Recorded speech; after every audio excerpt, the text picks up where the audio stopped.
The Bill of Rights was initially aimed at the federal government. It was created specifically to limit the powers of the federal government. It had nothing to do with state governments or local governments. But today, most of our civil liberties that are listed out in the Bill of Rights actually apply to what state and local governments can do. In other words, they limit the actions of state and local governments as well as the federal government. So how did this happen? It's happened through a process that we call selective incorporation. It's called selective because it deals with only one of our civil liberties at a time. And it's a process that is done by the Supreme Court. So how does this work? Well, here's an example. The Second Amendment is our protection to keep and bear arms. And it wasn't fully incorporated to the state and local level until 2010, when a law was passed in the city of Chicago that banned handgun ownership throughout the entire city. So some handgun owners in the city of Chicago sued the city for that law. The Supreme Court granted them cert. The Supreme Court agreed to hear their case. The citizens who were handgun owners won, and what that did is it incorporated the Second Amendment to the state and local level.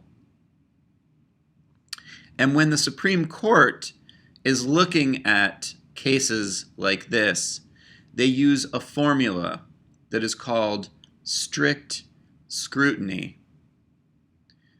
To scrutinize something means to examine it closely. That's what it means to scrutinize something.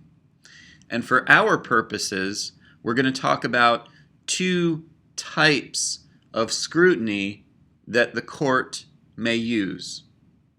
There's what's called ordinary scrutiny, and there's strict scrutiny. When I think of these two types of scrutiny, I imagine a traffic light with only two colors, green and red. There's no yellow. The light is either green or the light is red. You're either going or stopping. So ordinary scrutiny means that the light is green. Ordinary scrutiny is the court's assumption that everything that government does is constitutional. The court always assumes that what the government does is constitutional. And if you think about our discussion from last week about the Supreme Court, we said that the Supreme Court doesn't have the power to originate cases on its own. Cases need to come to them. That's because our Supreme Court has a type of judicial review called concrete review, meaning that someone needs to actually be harmed before the Supreme Court will be willing to hear their case. That person needs to be harmed, and the term that we use to say that someone's been harmed is standing. That person, if they've been harmed, has what we call legal standing. So that person needs to have standing, and they need to actually appeal to the court before the court can decide whether or not they're going to hear the case. Remember, as we said last class, the court doesn't go out looking for cases to solve. Cases need to come to them.